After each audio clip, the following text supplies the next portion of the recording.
来看看以色列吧。以色列现在说呢，他们对于真主党已经赶尽杀绝，同时呢列了这么一张图出来，讲到13个军事高层，这一些全部都被他们给击毙了，只剩下2个人而已。这样子的一个作为，当然啦，就是非常大的一个信心的战术了。真主党这边呢，现在是大规模的火箭群来回敬，而且直接射向海法。那里头呢，也攻击了包括了城市啊、村庄啊、平民等等。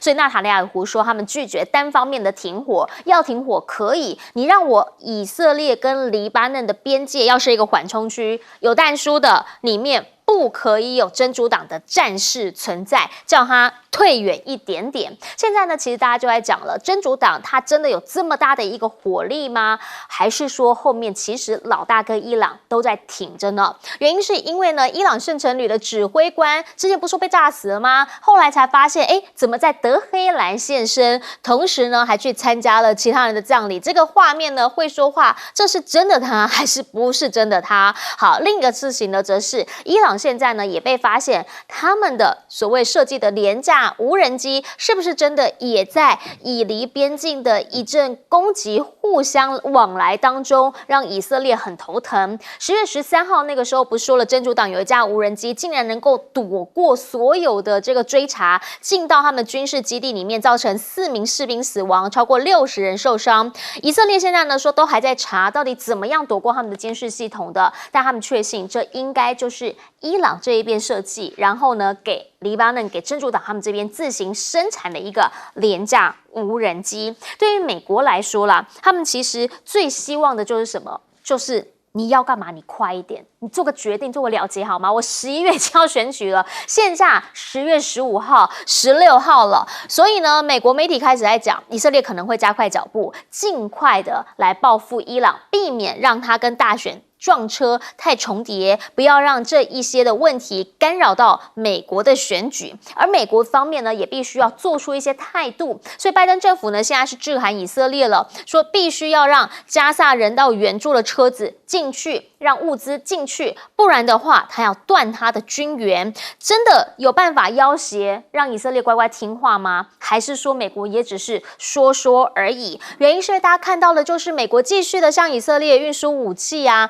口头上面说停火，但是呢，这些武器一直往中东这一边运过去。伊朗的讲法是说啦，以色列如果现在真的在美国这样子的一个催促之下加紧动手的话，任何的攻击他们都将视为战争行为。换句话说，就是真的会用战争的方式强烈回应了。中东看起来剩下这半个月好像会烧起来，大家都不希望情势升温。也就在这个时候呢，我们看到了这一通电话，王毅呢跟以色列通话之外，他也跟伊朗的外长通话，强调的是什么？是中国到底能不能够在这边有个角色？好，因为他们高度的关注这个紧张的局势，希望大家慎重行事。先前他们在这里曾经促成了什么？曾经促成了沙乌地阿拉伯还有伊朗的复交，那曾经呢让这个巴勒斯坦好几个党不同党派大家站在一起，有这么样的一个宣言。那现在呢，在这一个节骨眼上，它能起到什么作用？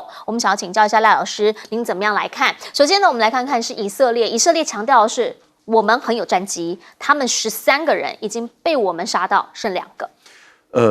剩下2个，但是我觉得后面还会有人接上那些位置啊，因为真主党已经建立起他们的自动的这个接替的这个系统了，所以我们看到当他的头号的这个领导人被杀了以后啊，那第2号就上来了，第2号又被杀了以后，第3号就上来了。我觉得我们可以看到他们几乎是无缝接轨了，所以我觉得杀不完的了。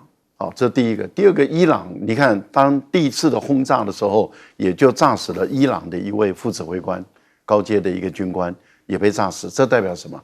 伊朗实际上是有在支援真主党的这些人力的，也就是说帮他们培训干部，甚至伊朗也会派一些民兵的领袖，这些军官进入到黎巴嫩，到真主党里面来协助他们，那么指挥培训这些领导干部，所以我觉得以色列杀不完的。另外，您看加沙地区打了1年了，北加沙你已经控制这么久了，也控制了1年，到今天为止，你的北加沙还是一样会对你实施火箭弹的攻击。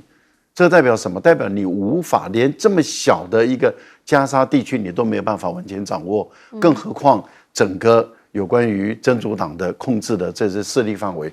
我觉得以色列，特别是内塔尼亚胡，你要承认你无法完全的扫清这些哈马斯跟真主党，你没有办法的啦。那现在他想把这个北加沙饿死，叫做那个将军计划，这会引起全世界的公愤，而且这个账会算在美国人身上，特别会算在民主党的拜登跟贺锦丽身上。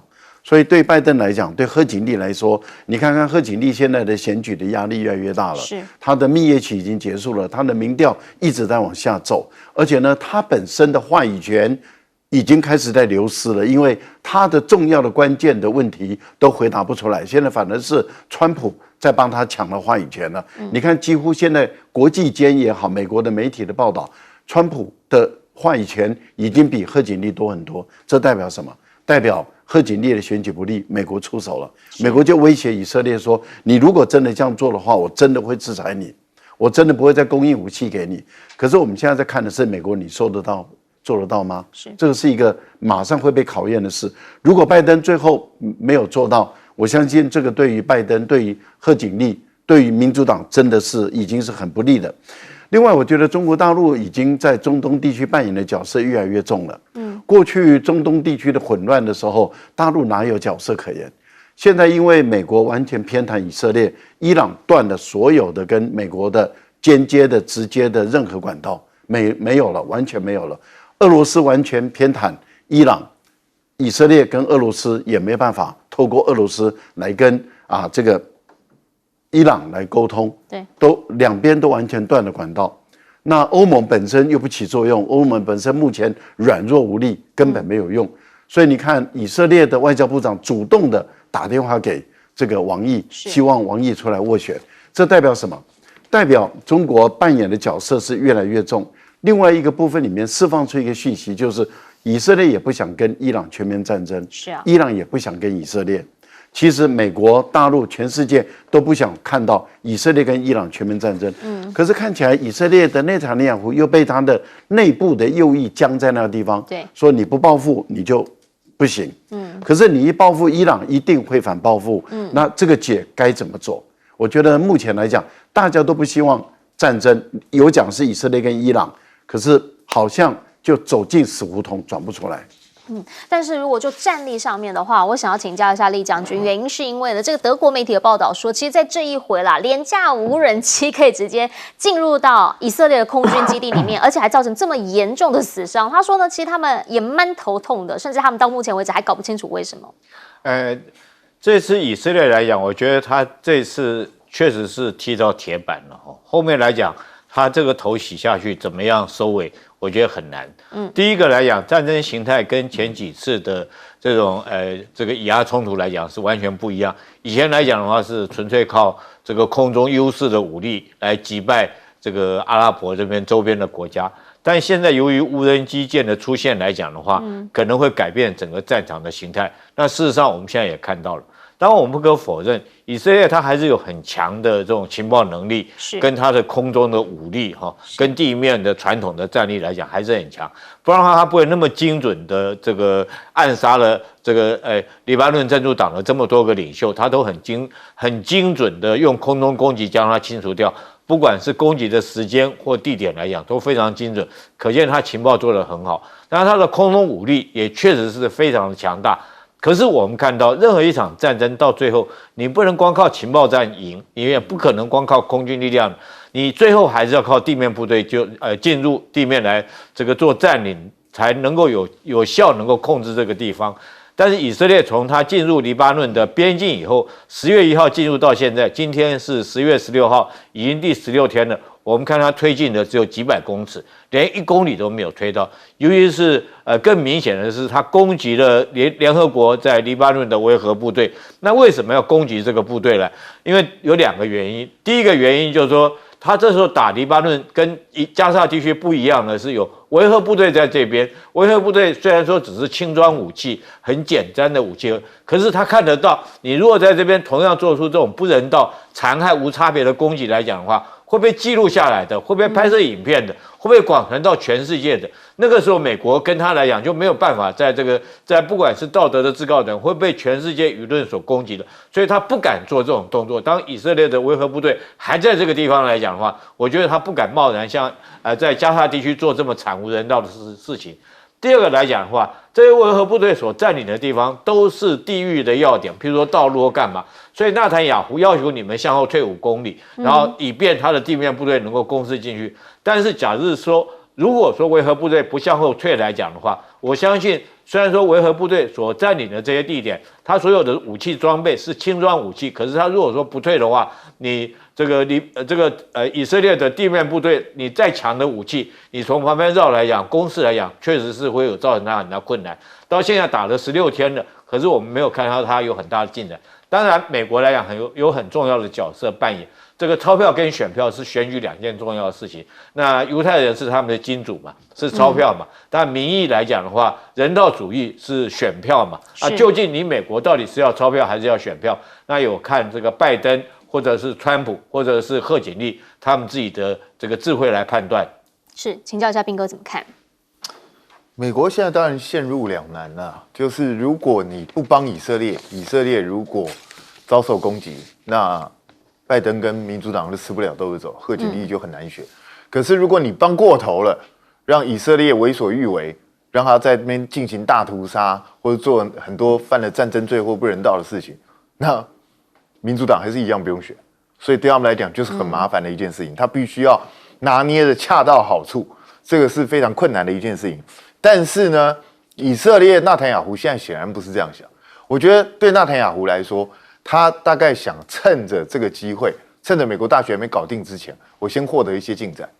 那真主党其实在某种程度上来说，现在正在帮他。为什么？因为真主党最近做出一些反击，确实也造成了以色列一些伤亡。可是这些伤亡，我其实有点怀疑啦，就是以真主党所能够掌握的无人机，不是很高阶的无人机，它是怎么样突破以色列的封锁？到底单纯只是一个意外，还是不是有人故意放它进来？我都在怀疑这件事情。因为以色列过去，你看他过去这1年多，遭受到哈马斯也好，或者真主党当时也不管火箭弹或其他的攻击，他很少出现这么严重的伤亡。对，所以这个到底是怎么回事？那当然，以色列说他现在正在查证，但这个可以对以色列内部的一些反战情绪做出一些安抚。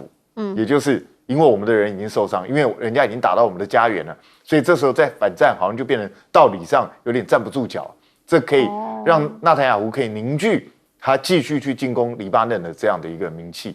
那在这种状况下，美国能够不帮吗？你看，美国表面上是谴责啊，说你如果再不做人道处理的话，我就不支援你了。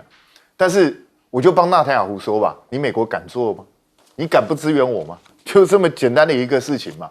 所以我个人是认为这场战争至少在美国新的总统选出来之前是不会停息的。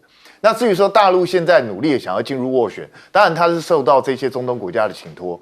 可是我必须说，不管中国大陆目前在中东的势力有多强大，这个东西不是它现阶段可以解决的问题。就跟乌俄战争一样，当双方自己本身都不想停下来的时候，中间的人你再怎么讲，其实也是白搭。其实呢，回过头还是当事人。那这个当事人呢，距离我们很近啊。大家可能最近呢，甚至我还看到有说出团，现在有的人会开始思考一下，到底还要不要去玩。这个是南北韩，北韩现在呢说开炸了，把两韩的连接公路、铁路都给它炸掉，甚至呢直接看爆破画面。那个时候呢，这个爆破画面让大家看到了再见标语，让大家就开始来讲了，它炸的这个地方到底是什么呢？这个是京义线还有东海线的2条公路。那当时呢，南韩的军方公开画面，道路旁边的蓝色路标写着再见，就你画面当中右手边那个写着再见2个字。那大家就开始在讲了，这个是代表他们前线真的即将要开战了。好啦，南韩这里呢说他们要反制射击，可是问题呢，在他们边境这边也是有住居民的，所以居民这边呢其实是蛮紧张的，甚至呢还有人呢是有被撤离。那另一个部分呢，则是在38度线这边，北韩军队传出是有大量的集结。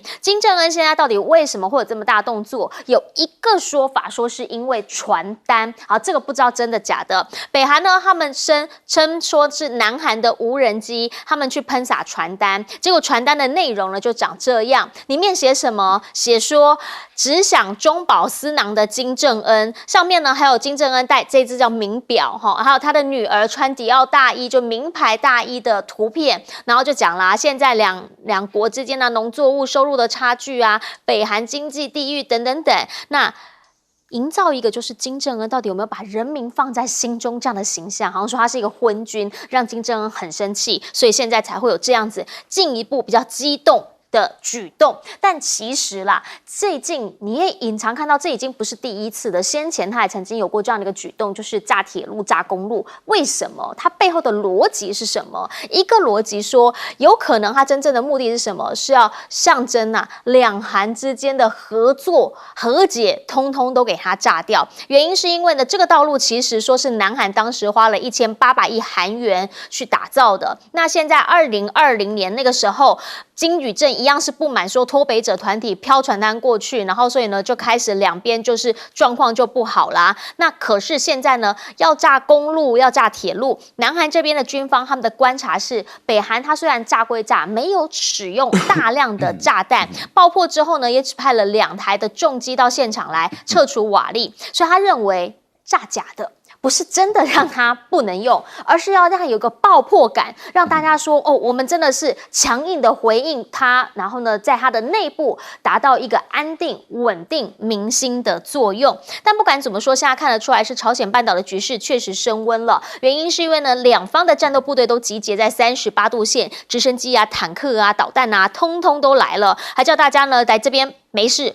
不要来。那北韩这里的接连动作也让美国发声，希望呢停止这一些冲突的风险行为。可是美国没讲话还好，一讲话呢，大家就会发现美国这角色还真在呢。因为川普呢在最新接受访问的时候，他是怎么讲的？他说南韩是赚钱的机器，还要说我当选之后，我就会要他们每一年付100亿美元给我们美国大兵，毕竟我们在那边有驻军。大家就开始在想，不对啊，南韩不是他们重要盟友吗？现在还希望他们帮忙修船等等。那这样的一个说法，跟想要跟他好一些些的这一些亚太盟友、印太盟友们，心中又会作何感想？特别我们台湾，好啦，朝鲜半岛紧张情势升温。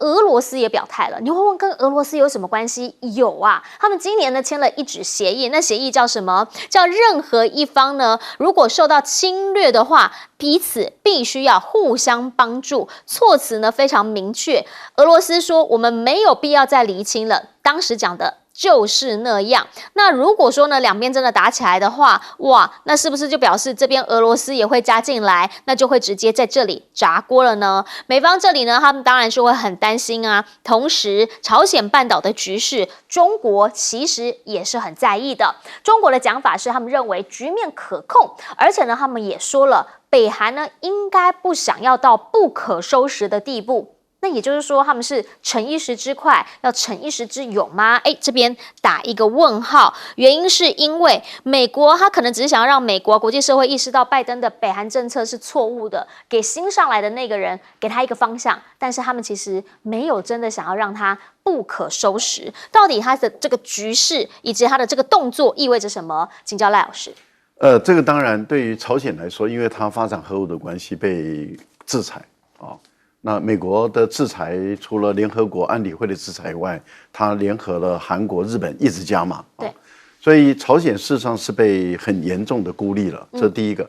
第二个，它因为制裁，所以它的经济的东西不能够跟国际社会有所接轨，它的经济的状况并不理想，它一直想突破。过去文在寅的时候一直要缓和两韩的关系，然后也要解决这个核武的问题。事实上，经过了5年的努力，有很多的改善，有很多的进步。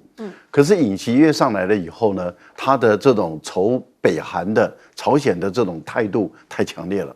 然后我们看到拜登对于朝鲜一直希望说用这个核武的方法来引起拜登注意来去谈判，也就是重新回到这个核武谈判的这个部分来解除制裁。那拜登是故意无视他，故意漠视。那我们就看到两边的关系就越来越紧张的，也就是南北韩的关系越来越紧张。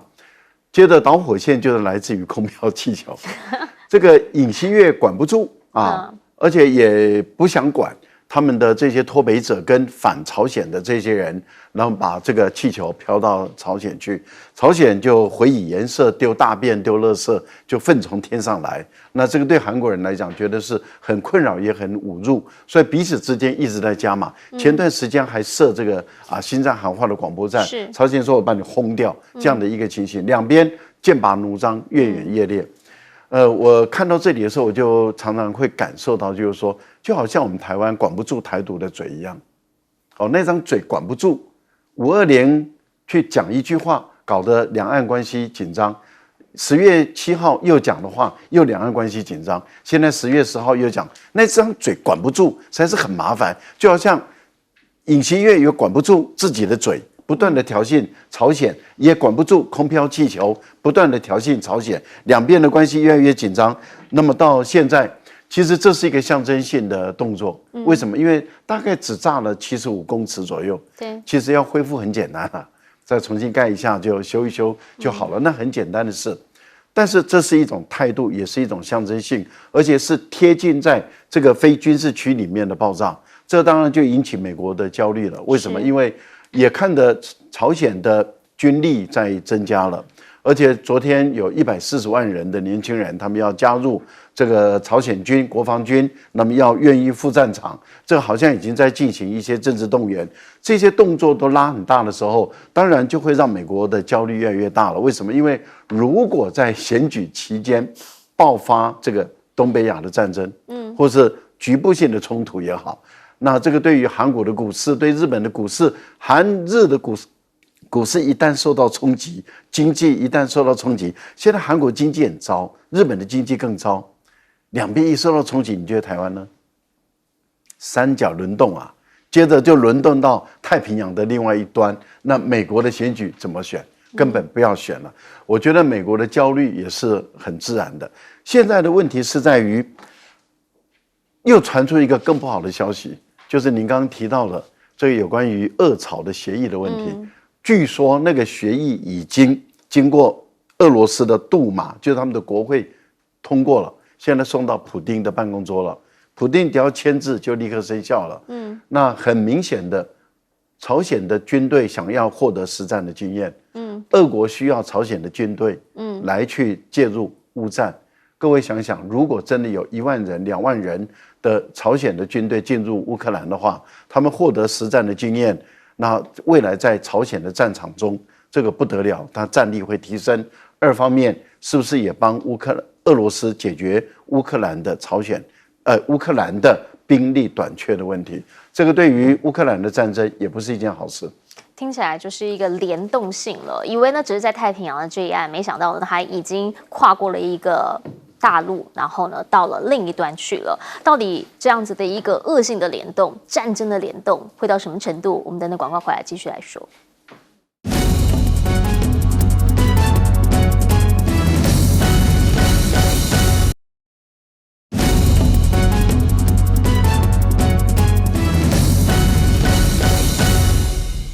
我们说，在太平洋这边，大家很担心的是南北韩朝鲜半岛会不会真的开火？请教李将军。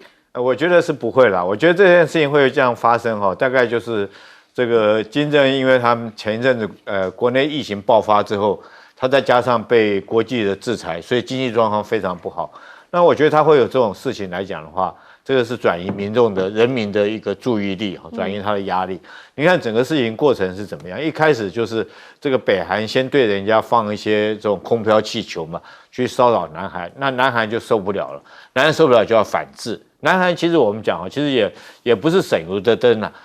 他们来讲武力来讲，我也不会比你差，对不对？好，他就不吃这个闷亏，那他就用无人机，对不对？发射到那边放这个传单，然后其实我觉得他放这传单，你看他传单内容写得非常好，真的一针戳中金正恩的痛处，就是说你疫情不好，你国内经济不好状况下，你还过这么好的日子，所以这一针真的戳到金正恩。那金正恩知道这件事情对他的这种打击很大，民众对他来讲会引起民众的反感，所以他必须要有更大的动作。那他就在这边炸这个铁路，做这些动作。我觉得整个过程大概是这样。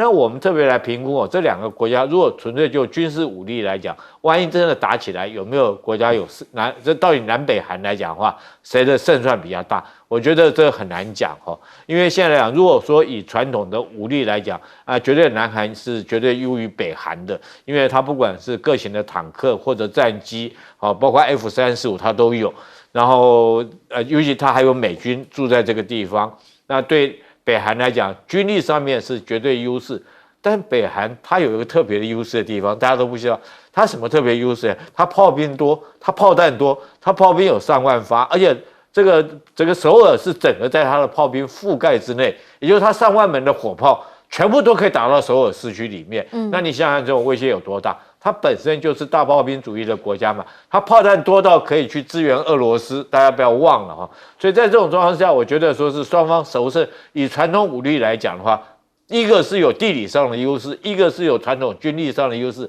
当然，对背后的各自老大来讲的话，不管是美国跟俄罗斯，也都有各自的老大在支持。那不要忘了，北朝鲜它还有核子武器。但是我觉得这个美俄两国来讲的话，应该来讲，俄乌战争那边已经打得差不多了这双方来讲绝对不会在这个地方再让他们这两个国家发生冲突。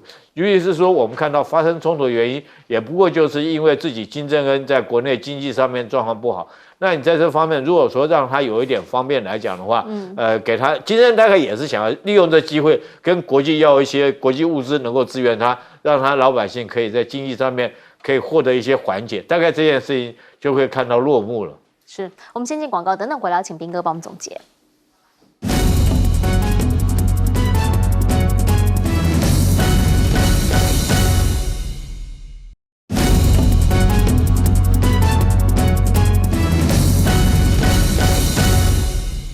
节目最后要请彬哥总结。很多人在想现在美国到底有没有办法同时应付乌俄，然后以色列这边，然后南海、台海，甚至两韩这边的局势？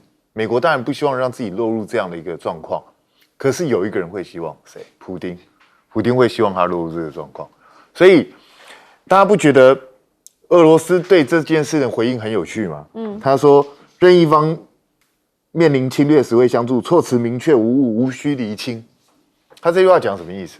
其实我觉得他早就知道金正恩要这样做我觉得双方是有个默契在这边的，因为他也知道金正恩应该不太可能直接对南韩产生攻击，但是他可以产生一种威吓的态势。那一旦造成紧张的时候，你美军就不得不回防，因为你对整个东北亚，不管韩国或是日本，你是有承诺在这个地方。你美军的兵力现在已经够分散，你现在就更没有办法集中到乌俄或是到以色列这边去，这样对俄罗斯的整个战略布局是非常有利。所以我个人认为这是北韩跟俄罗斯之间的一个默契。那这样子，你美国就算明知道，你也没办法，你还是非得面临这样一个状况。那对北韩来讲，他现在国穷民困，他要积极在外面开拓。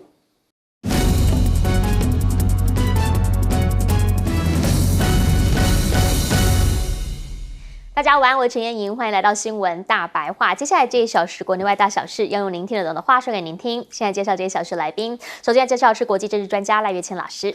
主持人好，观众朋友大家好。还有资深媒体人谢汉彬。主持人好，大家好。以及退役少将李正杰将军。各位观众大家好。还开始要先带你来看到的是我们讲到了这真的可行吗？我们的经济部长呢前几天去到了智库，突然之间讲了这么样一句话，叫做说要到菲律宾去设电厂，把绿电带回台湾。那听起来呢，他的讲法是说新加坡都可以跟澳洲买电了，我们跟菲律宾那么近，为什么不行？但为什么是在一个印太战略智库成立9会的时候讲这么重要的一个政策？这个智库到底是什么？后来才知道哦，这个智库呢其实是有很多的美国啊、日本的驻日代表等等，大家都有来耶。主办人是谁？是这一位日本产经新闻的前台北支局长石坂明夫他所成立的。总统府这边呢还特别派了副秘何之伟去，然后甚至呢外交部啦、台日协会啦、AIT 古立言也都有去哦。大家就在讲，是在帮这个智库一起来赞虾吗？讲到了石坂明夫，其实呢他的成长的历程也蛮特别的，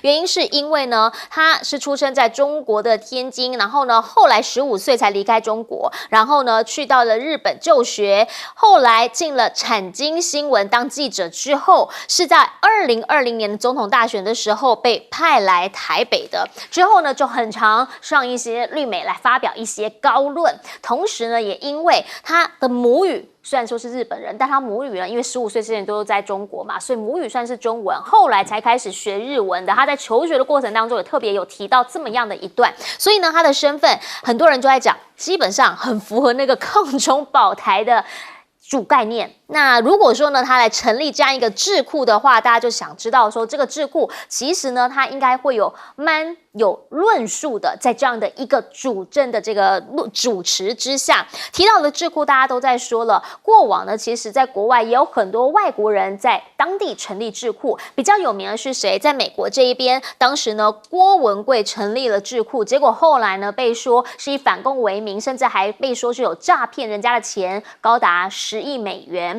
然后因为这样子而可能的被起诉，甚至可能会被关数10年。在台湾这一边呢，过往也有这种就是比较偏政治，然后后来有吸金的案例，可能就是台湾民政府了。那个时候呢，这个首脑在审判的过程当中还死亡，然后引起了很大的一个政治的波澜。大家就开始在讲了，其实呢，在台湾这一些相关的政治立场，这一些大家都说有没有可能就是抗中保台的一个比较好的出路啦。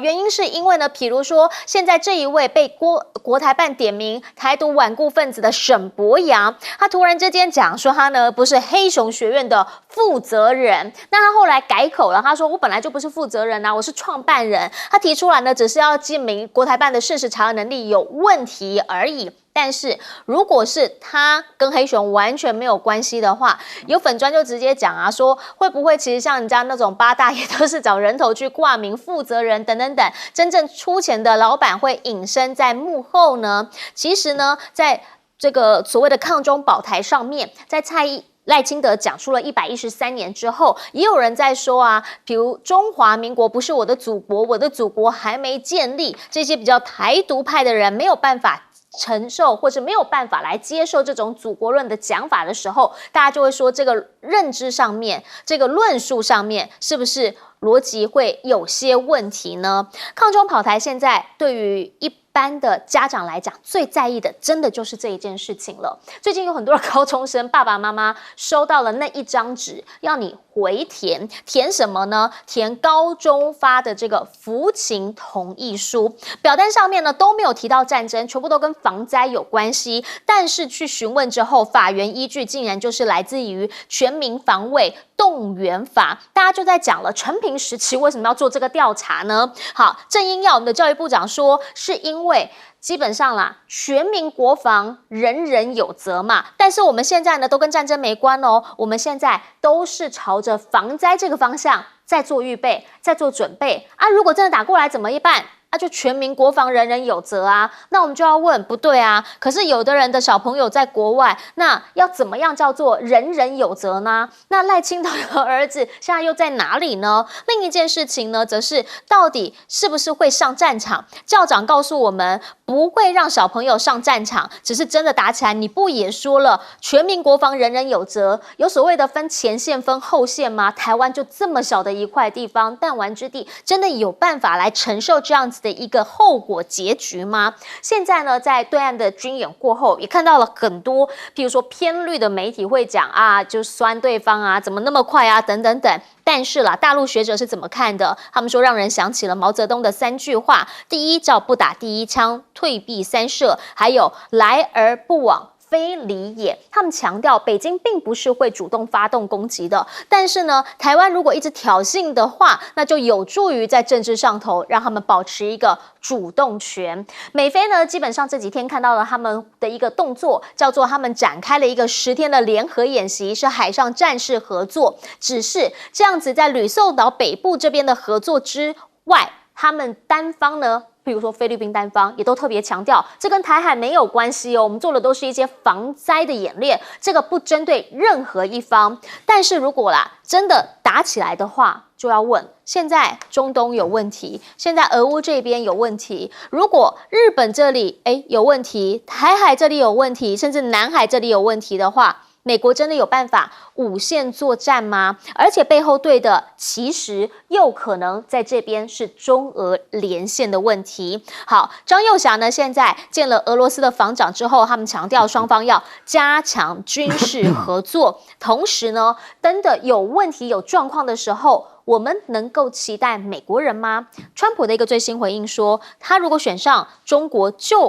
不会侵台。但是到底会不会出兵捍卫台湾？再一次的讲说，我不会告诉你真切的答案，因为这个不回答假设性问题。请教一下彬哥，因为现在在军演过后，大家所担心的就是台海之间的状况，但是呢，另一个则是封锁起来，我们的能源怎么办？当我们的经济部长提出要到菲律宾来设电厂，把绿电带回台湾，可是在印太战略智库成立酒会的时候讲的，大家觉得很奇怪，怎么会在这个场合？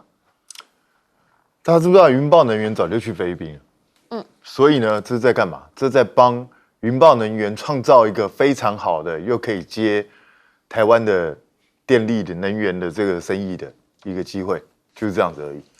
因为它的构想是来自于新加坡向澳洲，他们现在正在研拟在设这样子从澳洲一路牵电缆牵到新加坡，牵4800公里。可是这都只是一个规划中的东西，因为做成他们估计最起码要2030几年以后，那到底真的是不是能做成还不知道。但是双方正在积极推动这个东西。那可是我觉得郭智慧最好笑的就是，第一个，这东西你真的经过详尽的评估跟规划嘛，根本也没有。然后呢，他在上面就直接讲说，这个电力一定会比我们在台湾自己发展这个绿能还要便宜。我想请教一下大家，如果你从菲律宾千里迢迢沿着海底电缆把电接到台湾来，中间的耗损啊，什么东西成本都不谈，然后结果它居然成本还比在台湾发光电低，那只证明了一件事：台湾这些光电业者在 A 钱嘛，不就这个意思吗？不然的话，它怎么可能会比你拉了上千公里来，居然还比较便宜？这到底发生什么事？所以郭智慧你在证实，现在民进党就是在图利这些光电业者，这些光电业者正在 A 国家的钱吸纳税人的血嘛？不然的话，为什么会出现这种状况？所以他今天赶快道歉啊，说没有，他以为自己还是董事长，不应该这样谈。所以我是早在郭智慧上任的时候，我就觉得你做3个月就好，不要再做下去，再做下去你自己会很难看。那你现在坚持要做下去，你只会让自己更难看而已。当大老板多好，何必搞这种事情？那石板民夫也是一样嘛，他现在也是在干嘛？他也是在赚抗中保台的钱嘛。基本上就是这样，这些人都是看准了这个商机啊，包括曹兴诚，包括沈伯洋，无一不是。大家都想借这个抗中保台来创造自己的声量，来创造更多的财富，就是这样子的东西而已。好笑的是，这个印太战略智库，他成立马上公布一个民调，这个民调对日本做的，结果呢，发觉日本多数人是希望到时候台海发生战争的时候，是美国会来救。那日本人呢？日本人在后面支援就好，就是这样子啊。这就是事实。我觉得这个民调做的挺好，这也是客观事实啊。为什么台湾有事，日本就要有事？谁告诉你的？为什么台湾发生战争，日本就要去打？这已经是他们的民调里头显示，台湾对日本来说是整个亚洲他们最亲密的国家，他也不过是这样认为而已。所以你就知道外界是怎么看台湾的。那至于沈伯洋跟曹兴诚这些人被列为所谓台独顽固分子，老实讲啦，我是觉得你也太抬举他们了啦。这几个只是小丑生意人在赚钱而已，根本也不是什么真的台独顽固分子。但是好笑的就是沈伯洋讲这个是对的，他不是黑熊学院的负责人。然后我去查了，黑熊学院没有负责人，所以大家都不想负责，就是这么简单的一件事啊。钱另外有人收嘛，对啊，就是这样子啊。所以我觉得这就是很吊诡。实际上沈伯洋在当上立委之前就已经辞掉了他的这个黑熊学院的职务，所以你看这些人都是把这些东西当跳板，然后钱还是要做，还是要收。那至于吴欣岱这个说法，中华民国不是我的祖国，我的祖国还没建立，漂亮，这是史上第一个先国家而生的人，这个非常厉害，干得好，继续维持吧。所以我就觉得这些人每天在胡说八道，包括我们的教育部长都在鬼扯，真要讲说。全民国防人人有责，那你就是要我们上战场啊，不然什么叫全民国防？然后你又告诉我说这个学子不会让他上战场，请问一下，战场在哪里是由谁决定？以美军现在的战略来看，一旦开打，你家就是战场啊，你还怀疑吗？所以我们人人都在战场啊，这有什么好讲的？所以我必须说，台湾今天已经被带到一个很恶劣的情况。可是如果赖清德你真的想要走向火车对撞，你真的要动员人，真的要让大家战备，那你就明讲啊！明明就是要往这个方向走，你又不敢讲，根本就是死了一个。我想要请教一下赖老师哈，最主要原因还是因为当我们在讲抗中保台的时候，看到了这一些新闻，然后对于家长最不能接受，就是这个时候突然发了一个所谓的服勤同意书，然后又说不会上战场，这个逻辑很错置啊。这个很怪。对于未成年的孩子因为这些高中生、高中职的学生，他们都还没有成年，都18岁以下左右。那未成年孩子，你为什么要他来表达他的自己的要不要上战场的意愿？我觉得这个是太残忍了。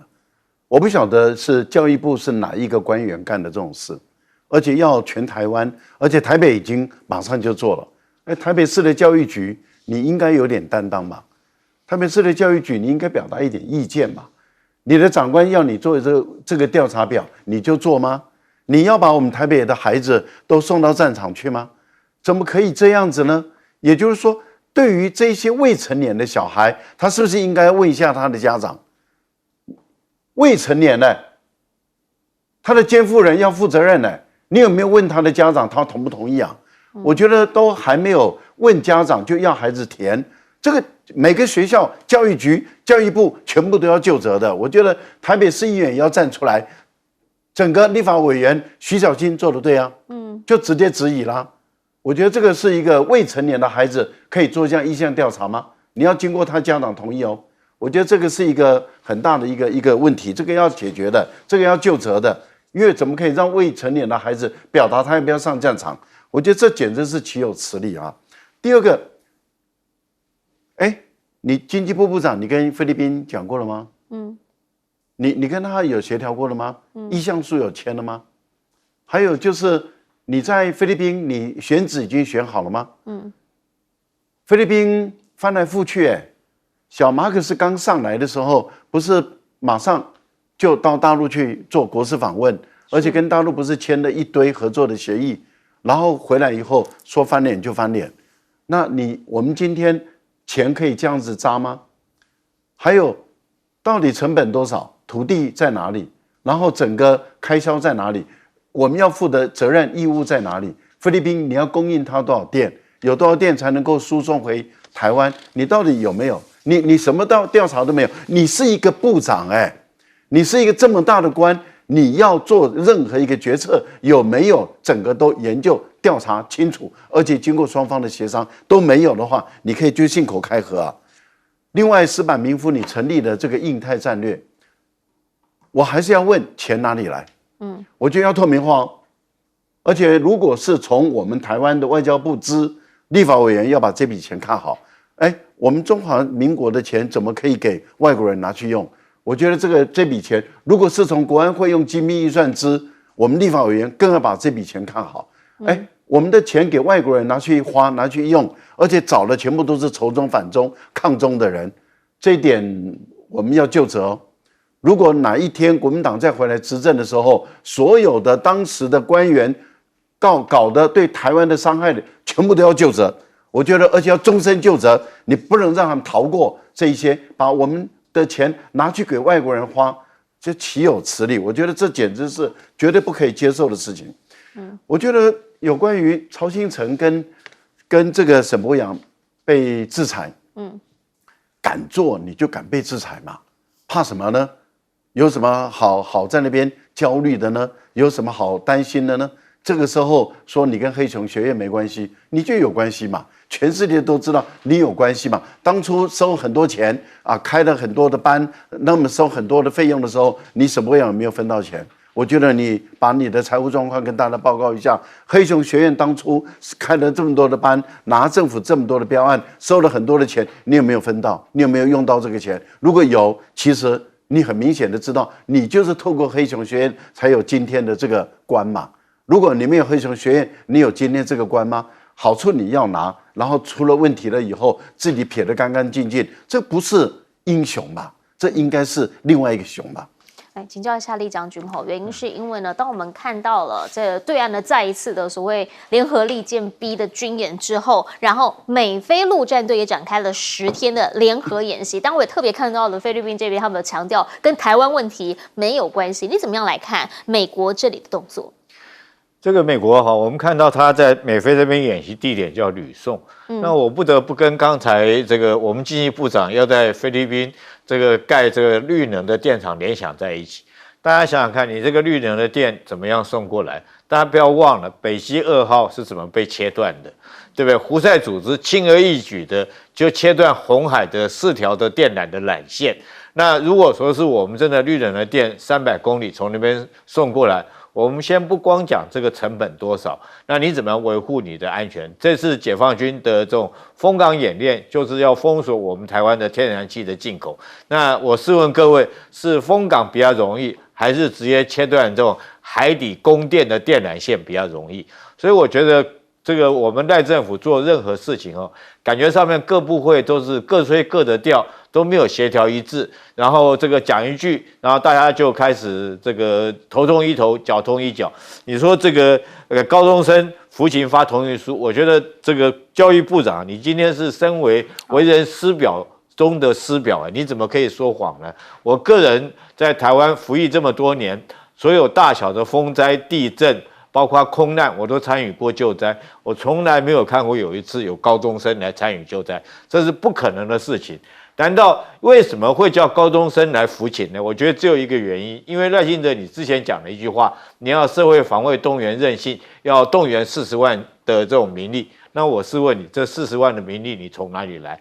这个年轻精壮的都已经在部队服役了，警察、消防人员也已经在就定位了，然后后备军人也必须要动员到第一线去担任服勤任务。这时候台湾剩下什么样的？还有40万的人力可以用吗？只剩下唯一可以用的就是老弱妇孺。那这些这个孺就是指什么？就是高中生嘛。其实高中生最好用嘛。为什么最好用呢？因为他本来就是各班成各班各建制的嘛。